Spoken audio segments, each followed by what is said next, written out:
Hey everyone, I'm Mind, and this is set number 75347, TIE Bomber from the LEGO Star Wars theme. This set contains 625 pieces, 3 minifigures, and more retail for $64.99 in the US. This set does not officially come out until January 1st, 2023, but was sent to me early by the LEGO group through the LEGO Ambassador Network, but all opinions expressed in this video are my own. Real quick before I get started, just like to ask you guys, please like the video and subscribe to the channel if you're new. I'm doing a bunch of early 2023 reviews right now, including more Star Wars sets, as well as Ninjago, Monkey Kid, Mario, and more. So if any of that sounds like something you'd be interested in, but liking the video and subscribing to the channel, it'll help put those videos in your feed as soon as they're posted, and also really help support me in the channel. But with all that being said, let's get on to the review. So here's the main build of this set, of course, the TIE Bomber itself, and this thing looks absolutely beautiful. Just such a pretty Star Wars set all around. I am a very big fan of like original trilogy Star Wars, so things like this, if you're not a huge Star Wars fan, you might just see like, oh, it's another big gray vehicle, but to me, this is super exciting. Just looking at this from a glance, it's very clear what this is supposed to be. Definitely gives off Star Wars Imperial vibes, and despite just being another gray ship,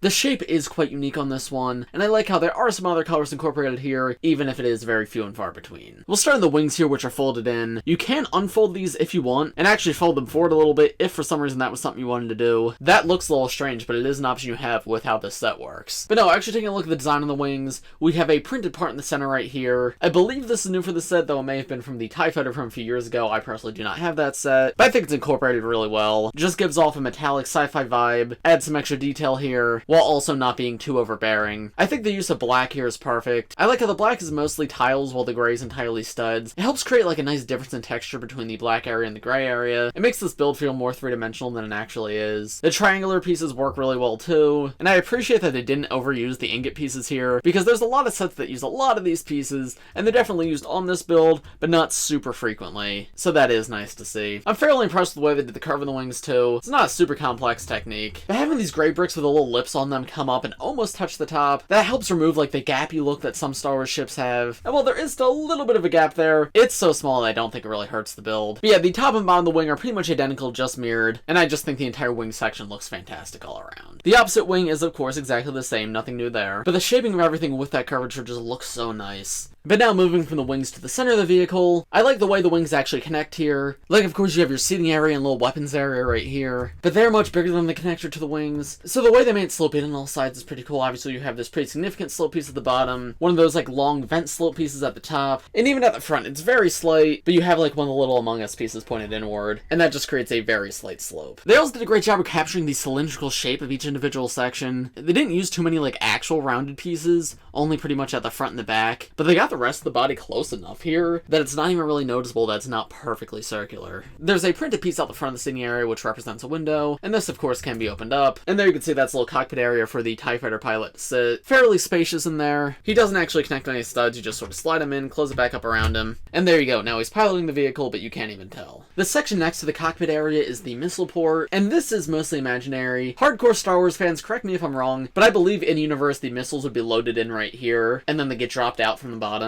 However, that's not the case with the set. It's just sort of meant to look like that, while the missiles are actually loaded into the top, which is unfortunate. It would have been cool if they found a way to like actually incorporate that, but it makes sense given the way that this play feature works. Again, great job on the rounded design at the top, and then you can see those 4 beams sticking up right here. Those are of course the missiles or bombs for the TIE Bomber, but we'll take a look at how they actually work after we get through the rest of the aesthetics of this build. Out the back we have lots more of these like smooth gray circular pieces with these red thrusters coming out. Again, I think these look really good, very minimalist. The red color is not overbearing, but still of course fits in this world and fits with this vehicle. And then there's a little thing in the center between these two sections. This has a roller skate piece on it, and it's made to look like it connects to the seating area, and this just has 2 stud shooters on it. These shoot out green circular tiles, and I'm sure you guys have all seen stud shooters before, but just in case, of course, you push down on them, stud shoots out. And now finally, looking at the TIE Bomber from underneath, you can see these yellow pieces are the actual missiles or bombs. There's a little targeting sensor which hangs down right here, which I feel like that connection's a little bit awkward. I don't know, to me it just doesn't seem like something LEGO themselves would officially do. It more feels like a mock technique. Doesn't mean it's bad by any means, but it's also just very easy to knock out of place, rotate in awkward ways. When you have it rotated correctly though, it does look good and obviously match with the official TIE Bomber look. But now finally, let me show you how the actual bomber part of the TIE Bomber works. So you press in on those little beams that I showed you before,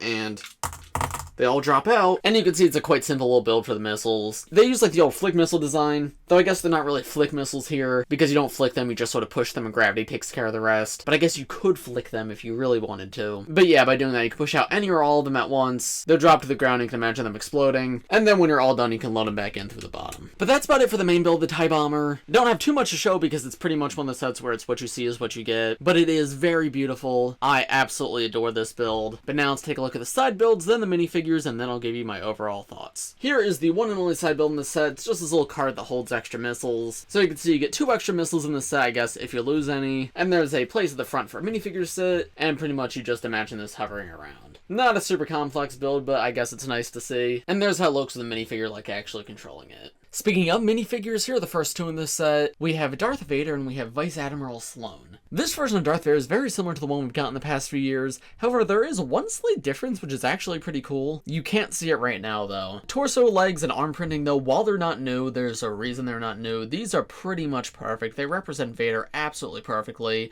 I love that the arm printing has become so much more common for Vader, because I remember there was a time it was only in, like a Comic-Con exclusive set. But yet, the silver printing is very subtle, but works absolutely perfectly. The touches of red and green all throughout are the perfect splash of color.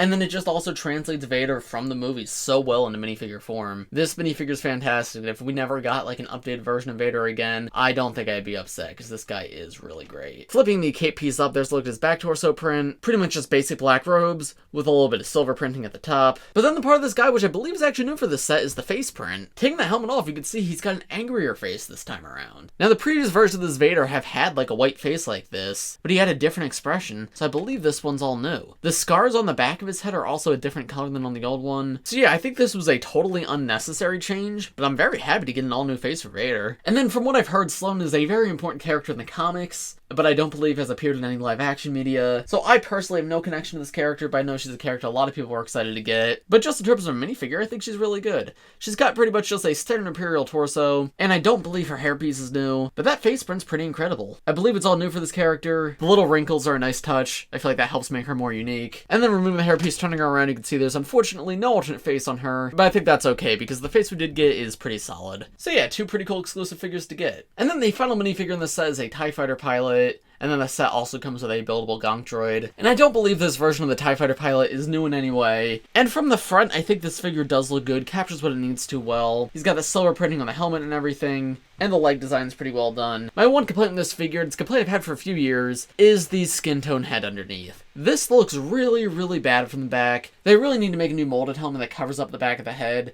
Because yeah, that's not how they look in the movies, so it just sort of looks bad. Either that or just include unprinted black heads under there, so it matches with the color of the helmet. That's what they used to do. But then they switched to giving the TIE Fighter pilots like actual heads, which is good, I'm all for that, but they really need to change the mold. I can't believe it's 2023 when this set comes out, and they still have not fixed that. Because yeah, he looks great like this, and really bad like that. Rest of the printing though, fairly solid. Don't think there's anything I would change about it. And then the Gonk Droid has no new prints or anything, but this might be the best Gonk Droid build we've gotten in a very long time. They change the Gonk Droid every time we get him, but this uses that like printed Imperial box piece that's been coming in sets for a few years now. And I think that fits the Gonk Droid perfectly. It allows the Gonk Droid to have the Imperial logo on it, while capturing like the shape of the face really well, and also of course he has the tiny little feet. And then it also doubles as an actual box. You could take this piece off, and if you want to store something in the Gonk Droid, you can. So I think this is an awesome build all around. Even if you're not planning on getting this set, I recommend you try to build this guy with your own pieces, because he's very simple to build, but looks really, really good. Might actually be my favorite figure in the set, funnily enough. But overall, what are my thoughts on this set?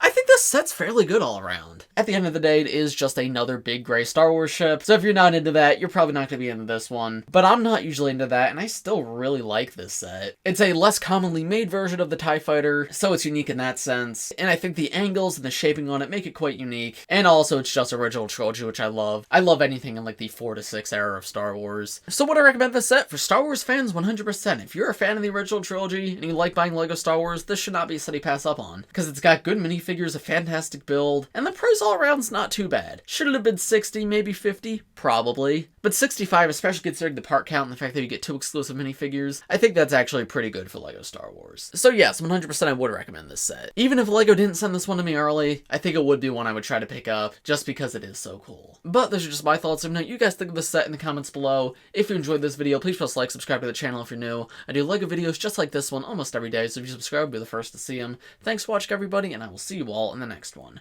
Bye!